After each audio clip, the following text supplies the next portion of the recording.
नमस्कार दोस्तों, बेटलन जी की बहुत बहुत स्वागत है आपका। आज का हमारा टॉपिक है मगध साम्राज्य। इससे पहले मैं 16 महाजनपदों की वीडियो अपलोड कर चुका हूं। उसमें मैंने आपको बताया था कि 16 महाजनपदों का विकास कैसे होता है, इनका जो विस्तार था कहां से कहां तक था और किस स्टेट में कितने महाजनपद थे, भारत के बाहर कितने थे, सबसे बड़ा महाजनपद कौन सा था और सबसे शक्तिशाली महाजनपद जो था वो था मगध। तो इसी मगध साम्राज्य के बारे में मैं आपसे डिस्कस करने वाला हूँ, क्योंकि जितने भी राजवंश आए हैं, महत्वपूर्ण राजवंश और उनके महत्वपूर्ण राजा, वो इसी महाजनपद में आए हैं। तो उन्हीं के बारे में हम चर्चा करेंगे और ज़्यादातर एंशिएंट हिस्ट्री का 80% क्वेश्चन यहाँ से बनते हैं। तो चलिए स्टार्ट करते हैं बिना टाइम गवाए, क्योंकि मुझे पता है स्टूडेंट लाइफ में टाइम की कितनी इंपॉर्टेंस होती है। तो चलिए मैं आपको बताता हूँ। तो जैसे कि मैंने आपको बताया कि 16 महाजनपदों में सबसे शक्तिशाली महाजनपद जो था वो था मगध। और मगध के उदय होने के कारण क्या थे, क्यों ये सबसे शक्तिशाली बना? तो इसके जो कारण थे, 3 कारण थे। एक तो आर्थिक, दूसरा राजनीतिक और तीसरा भौगोलिक। सबसे पहले मैं आपको बताता हूँ कि इसके आर्थिक कारण, क्या आर्थिक कारण थे जिससे ये सबसे आगे बढ़ पाया। तो लोहे के आविष्कार के बाद संपूर्ण भारत में आर्थिक विकास का दौर चल रहा था, लेकिन सबसे ज़्यादा विकास जो देखने को मिला वो मिला मगध में, क्योंकि यहाँ की कृषि जो थी बहुत ही अच्छी थी और यहाँ का जो अतिरिक्त अनाज की उत्पादन होता था वो उसको बेच देते थे। और मगध जो था नदियों से चारों तरफ नदियों से घिरा था और यहाँ की मिट्टी जलोढ़ मिट्टी थी, जो कि काफ़ी उपजाऊ होती थी और अतिरिक्त अन्न को बेचने के कारण इन्हें अच्छी आय प्राप्त हो जाती थी। एक कारण तो ये था। अब बात करते हैं राजनीतिक कारण की। तो किसी भी क्षेत्र के विकास के लिए सबसे ज़रूरी होता है कि वहाँ का राजा शक्तिशाली हो। और मगध साम्राज्य में क्रमिक रूप से जितने भी राजवंश आए हैं, उनमें कुछ महत्वपूर्ण राजा थे जिन्होंने मगध के राज्य के विस्तार को आगे बढ़ाया। मगध ही पहला ऐसा एक राजवंश था जहां अच्छी प्रशासन व्यवस्था देखने को मिली, और एक अच्छी प्रशासन व्यवस्था के कारण ही मगध साम्राज्य आगे बढ़ पाया। तीसरा बात करते हैं भौगोलिक। तो भौगोलिक कारण क्या थे? तो गंडक, सोन या गंगा नदी के संगम पर जो इन्होंने अपनी राजधानी बनाई थी पाटलिपुत्र, पूरी तरह से नदियों से घिरी हुई थी। और इनकी जो पहली राजधानी थी वो थी राजगिरी, वो पूरी तरह से पहाड़ियों से घिरी हुई थी। तो पहली बात तो ये हुई कि इनकी राजधानियाँ सुरक्षित थी। दूसरा, इनके पास जलमार्ग थे, जो कि व्यापार को आगे बढ़ाने के लिए बहुत ही अच्छा इनके पास एक जलमार्ग था। और सबसे महत्वपूर्ण बात तो है कि छोटा नागपुर पठार मगध के क्षेत्र में ही आता था और यहाँ से काफ़ी मात्रा में लोहे के अयस्क मिले हैं। और लोहे का इस्तेमाल करके ये युद्ध क्षेत्र में बनने वाले उपकरण जैसे तलवार वगैरह को बनाते थे, और जिससे कि युद्ध में जीतना इनके लिए बहुत ही आसान हो गया था। यहाँ के जंगल बहुत घने थे, जहाँ से ये लकड़ियाँ बहुत ही मात्रा में प्राप्त करते थे। और जैसे रथ वगैरह बनाने के काम में और बहुत सारी चीज़ें ये लकड़ी से बना लेते थे। तीसरा, अब हाथी जो थे इन जंगलों में काफ़ी मात्रा में इन्होंने हाथियों को जंगलों से पकड़ा और इन हाथियों का इन्होंने युद्ध में इस्तेमाल किया और युद्धों को जीता। तो ऐसा पूछा जाता है कि कौन से महाजनपद ने सबसे पहले हाथियों का यूज युद्ध के क्षेत्र में किया था? तो वो किया था मगध ने। अब बात करते हैं मगध में वंशों का क्या क्रम था, कौन कौन से वंश आए। तो ये क्रम मैंने दिया हुआ है यहाँ पे। तो सबसे पहला जो क्रम था हर्यक वंश था, जिसके संस्थापक बिंबिसार है। दूसरे के थे शिशुनाग वंश, इनका तो बहुत ईजी है शिशुनाग वंश। नंद वंश के संस्थापक महापद्मनंद थे। मौर्य वंश के चंद्रगुप्त मौर्य, शुंग वंश के पुष्यमित्र शुंग, कर्ण वंश के वसुदेव थे। इनका जो मैंने याद करने का ट्रिक बनाया है, इनका सीक्वेंस, वो है हसीन मासुका। आपने ये याद रखना है बस, क्योंकि एग्जाम में यहाँ से क्वेश्चन पूछा जाता है कि नंद वंश के बाद कौन सा वंश आया था। तो आपको अगर ये ट्रिक याद होगी तो आप एग्जैक्टली आप सही आंसर टिक करके आओगे। तो नंद वंश क्या आया था? बाद आया था मौर्य वंश। तो आपने ऐसे याद रख।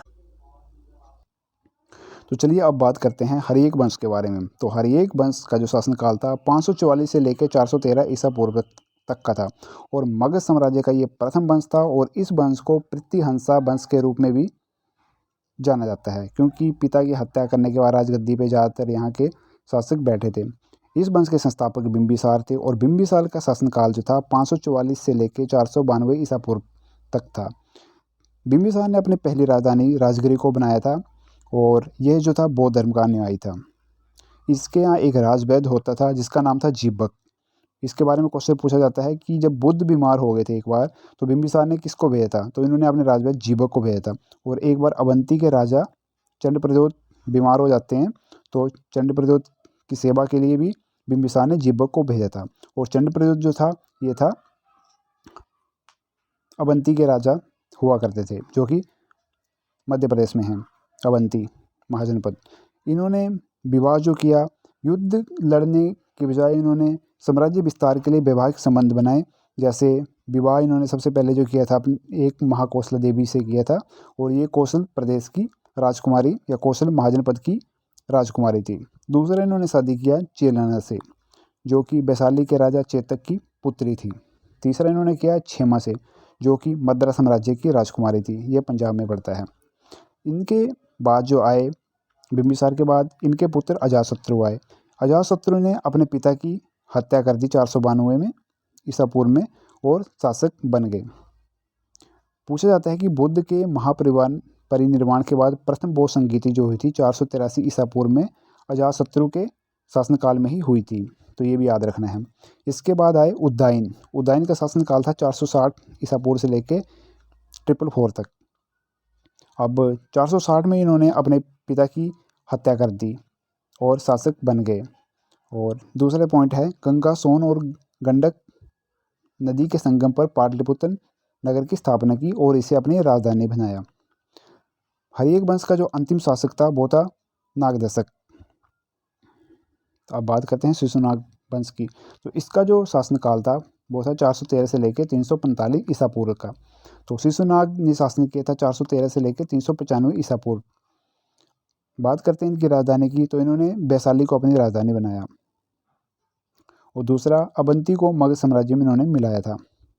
अब बात करते हैं इनके बाद जो आए वो आए कालाशोक। कालाशोक को काकवर्ण के नाम से भी जाना जाता था, और इनका शासनकाल 395 से लेकर 377 ईसा पूर्व तक का था। कालाशोक जो है इसने अपनी राजधानी पुनः पाटलिपुत्र को बना दिया। और द्वितीय बौद्ध संगीति जो हुई थी 383 ईसा पूर्व में, वो इन्हीं के शासनकाल में हुई थी। और इनका जो शिशुनाग वंश का अंतिम शासक था वो था महानंदी। अब राजधानियों से क्वेश्चन पूछ लिया जाता है कि बिंबिसार ने सबसे पहले जो राजधानी बनाई थी वो राजगिरी को अपनी राजधानी बनाया था। उसके बाद आए उद्दाइन, इन्होंने पाटलिपुत्र को अपनी राजधानी बनाया। फिर आए शिशुनाग, इन्होंने वैशाली को अपनी राजधानी बनाया। फिर आए कालाशोक, इन्होंने पाटलिपुत्र को फिर अपनी राजधानी बनाया। तो आपको ये भी याद रखना है। नेक्स्ट जो वंश आया वो आया नंदवंश। नंदवंश का शासनकाल था 345 से लेके 322 ईसा पूर्व तक का। और यहाँ के जो शासक जिन्होंने नंदवंश की स्थापना की थी वो की थी महापद्मानंद ने। और महापद्मानंद का काल था, शासनकाल था 345 ईसा पूर्व से लेकर 340 तक, मतलब 5 साल इन्होंने शासन किया था। पुराणों के अनुसार महापद्मानंद जो थे परशुराम का दूसरा अवतार बताया गया है इनको। बहुत ही महाप्रतापी राजा थे ये, और भारत का पहला राजा था जिसने एक रात की उपाधि या एक रात की उपाधि धारण की थी। इन्होंने कलिंग के युद्ध को जीता था, और कलिंग से जैन या जिनसेन की मूर्ति को मगध लेके ये आए थे। चौथा, इनसे पूछा जाता है कि कलिंग में नहरों को इन्होंने खुदवाया था, और इसके प्रमाण जो मिलते हैं कलिंग के राजा खारवेल का हाथी गुफा अभिलेख से ही मिलते हैं। और यहाँ का जो राजा था घनानंद, वो इस साम्राज्य का अंतिम शासक था। और घनानंद के बारे में बताया जाए तो ये बहुत ही क्रूर शासक था, और ये अपने क्रूर व्यवहार के लिए जाना जाता था। तो मौर्य राजा चंद्रगुप्त मौर्य से हारने के बाद इन्होंने अपना साम्राज्य खो दिया था। तो इस वीडियो का नेक्स्ट पार्ट हम अगली वीडियो में डिस्कस करेंगे। तो जय हिंद, जय भारत।